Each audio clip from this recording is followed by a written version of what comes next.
Hospital மீண்டும் ஒரு தொழிலாக தொடங்கியது பின்னாளில் பொதுமக்களின் தேவையாக மாறுகின்றது.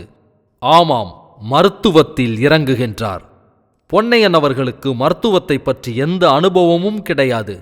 இருந்தாலும் தன்மீது உள்ள நம்பிக்கையால் மருத்துவத்தில் இறங்குகின்றார்.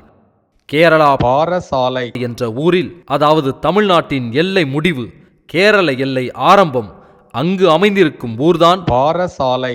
அங்கு இருந்த சிறிய ஹாஸ்பிட்டல் ஒன்று விற்பனைக்கு வர, அதை வாங்கிய பொன்னையன் அதை ஓரளவுக்கு சரி செய்து சகல வசதிகளுடன் கூடிய சிறிய ஹாஸ்பிட்டலாக கட்டுகின்றார். எஸ்பி ஹாஸ்பிட்டல் என்ற பெயரில் 17/8/2005 அன்று உயர் திரு வின்சென்ட் சாமுவேல் பிஷப் அவர்களின் ஆசீர்வாதத்துடன் உயர் திரு சுந்தரன் நாடார் எம்எல்ஏ அவர்கள் திறந்து வைக்க, அன்று முதல் பாடசாலையில் எஸ்பி ஹாஸ்பிட்டல் இயங்க ஆரம்பித்து, அந்த ஹாஸ்பிட்டலில் 5 முதல் 7 டாக்டர்கள் மற்றும் 10-15 நர்சுகள் மற்றும் சிஸ்டர்களுடன் பொன்னையன் அவர்களால் ஆரம்பிக்கப்பட்ட ஹாஸ்பிட்டல் இயங்க ஆரம்பிக்கின்றது. அவ்வாறு சிறிய ஹாஸ்பிட்டலாக இருந்தாலும் general medicine, paediatrics, ENT, casualty போன்ற சிறப்பு அம்சங்களுடன் எஸ்பி ஹாஸ்பிட்டல் இயங்க ஆரம்பித்தது. ஆனால் பொன்னையனின் கனவு 2 மாநில மக்களும் அனைத்து வகையான மருத்துவ வசதிகளையும் பெற வேண்டும் என்பதுதான். அதற்கான கட்டமைப்புகளுடன் கூடிய ஹாஸ்பிட்டலை கட்ட வேண்டுமென்று பொன்னையன் எண்ணுகிறார். அந்த எண்ணத்தை நிறைவேற்றும் விதமாக அந்த சிறிய ஹாஸ்பிட்டலை ஒட்டியே பெரிய மருத்துவமனையை கட்டுவதற்கு இடம் வாங்குகின்றார். கட்ட ஆரம்பிக்கிறார். நாட்கள் நகர்கின்றது, மாதங்கள் ஆகின்றது. வருடங்களில் 8 மாடி பில்டிங்காக உயர்ந்து நிற்கின்றது. கட்டி முடிக்கப்பட்ட புதிய ஹாஸ்பிட்டல் பிரம்மாண்டமாக காட்சியளிக்கின்றது. பொன்னையன் அவர்களால் பார்த்து செதுக்கப்பட்ட புதிய எஸ்பி ஹாஸ்பிட்டல் 11/12/2008 அன்று உயர் திரு ஜி கிறிஸ்துதாஸ் அவர்கள் முன்னிலையில் டாக்டர் டி தேவபிரசாத் ஜெயசேகரன் அவர்கள் திறந்து வைக்க, தன்னுடைய கனவை நிறைவேற்றிய சந்தோஷத்தில் பொன்னையன் அவர்கள் கண் கலங்குகின்றார்.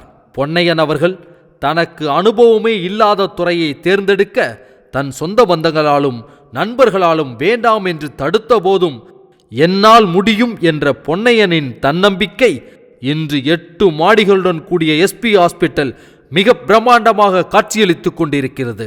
காட்சியாக மட்டும் இல்லாமல் சகல சிறப்பு அம்சங்களுடன் கூடிய, அதாவது கிரவுண்ட் ஃப்ளோரில் கார் பார்க்கிங் வசதிகளும், general medicine, obstetric and gynaecology, general surgery, sonology, paediatrics, ENT, orthopaedics, psychiatry, casualty, dermatology, ophthalmology, cardiology, neurology போன்ற முக்கிய துறைகள் ஃபர்ஸ்ட் ஃப்ளோர் அண்ட் செகண்ட் ஃப்ளோரிலும் இயங்கிக் கொண்டிருக்க, தேர்ட் ஃப்ளோர் அண்ட் ஃபோர்த் ஃப்ளோரில் 45 அறைகளுடன் கூடிய ஐபி ரூம்களும் செயல்பட்டு கொண்டிருக்க, 45 முதல் 50 டாக்டர்கள் ட்ரீட்மெண்ட் பார்க்க, அவர்களுக்கு உதவியாக 50 முதல் 60 நர்ஸ்களும் மற்றும் சிஸ்டர்ஸ்களும் வேலை செய்து கொண்டிருக்க, பொன்னையன் அவர்களால் கட்டப்பட்ட எஸ்பி ஹாஸ்பிட்டல் இயங்கிக் கொண்டிருக்கின்றது. மருத்துவமனை தொடர்ந்து நடக்கின்றது. நோயாளிகள் வருகின்றனர். மாதங்கள் ஆகின்றது. டாக்டர்ஸ் மற்றும் ஒர்க்கர்ஸ் சம்பளம் மற்றும் பராமரிப்பு செலவுகள் என மாதம் லட்சங்களில் ஆகிறது. பொன்னையன் தன் கையிலிருந்து செலவு செய்து கொண்டிருக்கிறார். 1 மாதம் இல்லை, 2 மாதம் இல்லை, 6 மாதம் இல்லை, 2 வருடங்கள் தொடர்ந்து பொன்னையன் தன் கையிலிருந்துதான் பணத்தை செலவு செய்து கொண்டிருக்கிறார். 2-3 வருடங்களுக்கு பிறகு பொன்னையனின் ஹாஸ்பிட்டல் மக்கள் மத்தியில் பேசப்பட ஆரம்பிக்கின்றது. டாக்டர்களால் நல்ல ட்ரீட்மெண்ட் கொடுக்கப்படுகிறது என்றும் எல்லா வசதிகளும் இருப்பதாகவும் மக்கள் மத்தியில் பேசப்பட, பாரசாலை இயங்கிக் கொண்டிருக்கும் ஹாஸ்பிட்டல் நன்றாக போய்கொண்டிருக்கிறது. அடுத்த கட்ட வளர்ச்சியாக அதே ஹாஸ்பிட்டலில் அல்ட்ராசவுண்ட், சிடி, எம்ஆர்ஐ ஸ்கேன் போன்ற வசதிகளை ஏற்படுத்துகின்றார். பின்னாளில் நாகர்கோயிலிலும் அல்ட்ராசவுண்ட், சிடி, எம்ஆர்ஐ போன்ற வசதிகளுடன் ஸ்கேனிங் சென்டர் ஒன்றை உருவாக்கி திறக்கப்பட்டு, மக்களின் அவசர தேவைகளுக்கும் குறைந்த செலவிலும் ஸ்கேன் எடுத்து கொடுத்து கொண்டிருக்கிறார்கள்.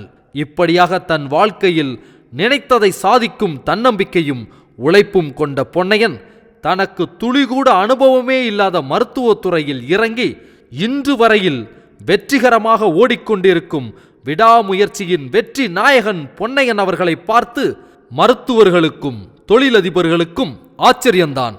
ஆம், பொன்னையனின் உழைப்பும் விடாமுயற்சியும்தான் இந்த வெற்றிக்கு காரணம்.